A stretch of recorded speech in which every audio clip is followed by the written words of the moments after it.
और अब आगे बढ़ते हैं।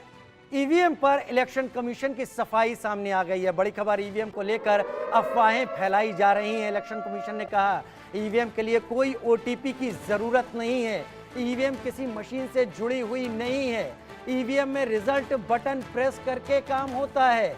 ईवीएम को लेकर एक बार फिर जब कांग्रेस की तरफ से सवाल उठाए गए हैं तो इलेक्शन कमीशन ने एक बार फिर से स्थिति साफ की है। ईवीएम पर इलेक्शन कमीशन ने अपनी सफाई सामने रख दी है। ईवीएम को लेकर अफवाहें फैलाई जा रही हैं।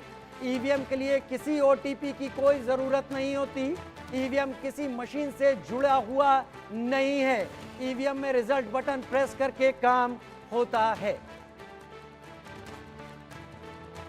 आदित्य हमारे साथ इस वक्त जुड़े हुए हैं। आदित्य, और क्या कुछ कहा है इलेक्शन कमिश्नर ने इसको लेकर? जी, मैं बताऊं आपको कि इलेक्शन कमीशन ने साफ कहा है कि किसी तरीके से कोई ओटीपी की जरूरत नहीं है, कोई किसी तरीके से इंटरनेट से कनेक्शन नहीं है, कोई ब्लूटूथ से कनेक्ट नहीं किया जा सकता। ये पूरी की तरह सुरक्षित है। इससे पहले ये मामला शुरू कैसे हुआ उस पर दर्शकों को एक बार जरूर जानना चाहिए। दर्शक इस बात को समझेंगे कैसे शुरू हुआ। लोकसभा चुनाव के बाद अभी कई राज्यों में विधानसभा चुनाव होने हैं। उससे पहले एलन मस्क जो एक्स के मालिक हैं, उन्होंने इस बात को लेकर के सवाल उठाया था और इसको साफ जो है कहा था कि चुनावी प्रक्रिया से इसको हटा देना चाहिए, क्योंकि एआई या मानव निर्मित किसी भी उपकरण से ईवीएम को जो है हैक किया जा सकता है। उसके बाद ये सोशल मीडिया पे विवाद छिड़ा। उसके बाद आज राहुल गांधी ने भी इसको लेकर के बयान जारी किया था, ट्विटर पे लिखा था उन्होंने एक्स पे की ये जो है पूरा ईवीएम ये ब्लैक बॉक्स की तरह, इसको किसी तरीके से कोई बदलाव नहीं किया जा सकता, इसको किसी तरीके से इसमें कोई चेक नहीं किया जा सकता किस तरह की वोटिंग प्रक्रिया या कैसे है।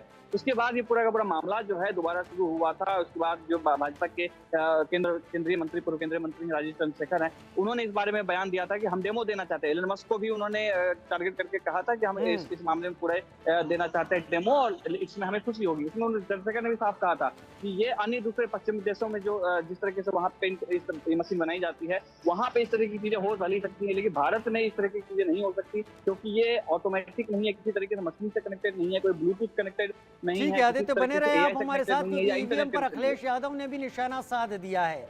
टेक्नोलॉजी समस्या दूर करने के लिए होती है, टेक्नोलॉजी अगर मुश्किल बने तो इसे बंद कर दें। दुनिया भर में ईवीएम में गड़बड़ी की आशंका है, कई एक्सपर्ट हेराफेरी को मान रहे हैं। हालांकि एक्सपर्ट कौन है ये साफ नहीं किया। ईवीएम पर बीजेपी अपनी राय साफ करे, बीजेपी साफ करे ईवीएम की जिद क्यों है। सभी चुनाव बैलेट पेपर से कराए जाएं। ईवीएम पर अब अखिलेश यादव ने भी निशाना साधा है।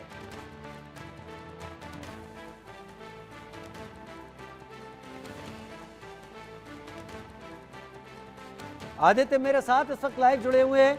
आदित्य, और क्या कुछ कहा है? सभी विपक्षी पार्टियां क्या कुल मिलाकर अब ईवीएम के खिलाफ बयान दे रही हैं?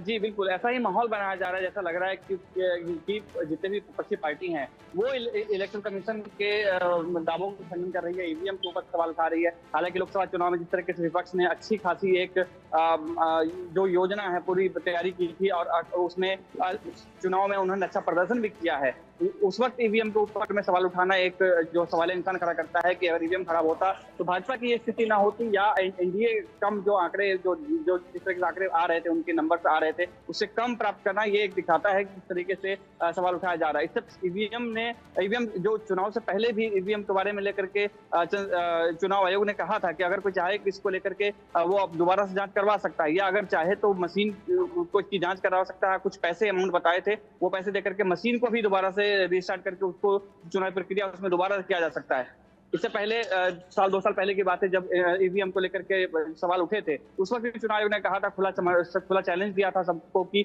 जो भी राजनीतिक पार्टी आना चाहता है और ईवीएम को कोई गलत साबित करना चाहता है या किसी तरह की जांच करना चाहता है, वो आकर के जांच करके दिखाए, हम उस पर ठीक करेंगे। लेकिन उस वक्त भी कोई जो राजनीतिक दल ठीक है, बने रहो हमारे साथ। आदित्य आप बने रहिए।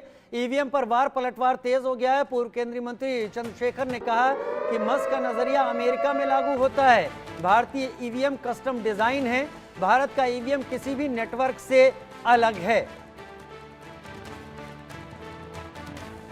आदित्य मेरे साथ लाइव जुड़े हुए हैं। आदित्य, यानी एलन मस्क का बयान, उसको आधार बनाकर विपक्षी पार्टियां हमलावर, और अब सरकार की तरफ से पूर्व केंद्रीय मंत्री राजीव चंद्रशेखर का बयान। हाँ जी, बिल्कुल सही कहा आपने कि चंद्रशेखर ने जिस तरीके से राजीव चंद्रशेखर जिस तरह से जवाब दिया है, धीरे-धीरे, क्योंकि विपक्ष से भी सारे लोग जो हैं वो सवाल उठा रहे हैं और अब उस तरीके से चुनाव आयोग ने भी इस बात को खंडन किया है, साफ कह दिया है कि इस तरीके कुछ नहीं है। एक बात और जानने वाली बात है कि जहाँ पर चुनावी प्रक्रिया में जो मतदान का प्रतिशत है या मतदान की संख्या है, वो ज़्यादा और कम, जैसे 1000, 2000 या 5000 के बीच में होती है, वहाँ पर सवाल निशान उठा देते हैं विपक्षी दल जो है वो। लेकिन जहाँ पर अच्छी खासी एक संख्या है मतदान की या जो जीत का दायरा है वो बहुत ज्यादा, वहां पर किसी तरह के सवाल नहीं उठाते। हर बार जब ठीक है, बहुत शुक्रिया, हमारे साथ बने रहिए आप। फिर भी भारत के सहारे अब फिलीपींस ने चीन को चुनौती देने की तैयारी कर ली है। भारत से ब्रह्मोस मिसाइल हासिल करने के बाद अब फिलीपींस चीन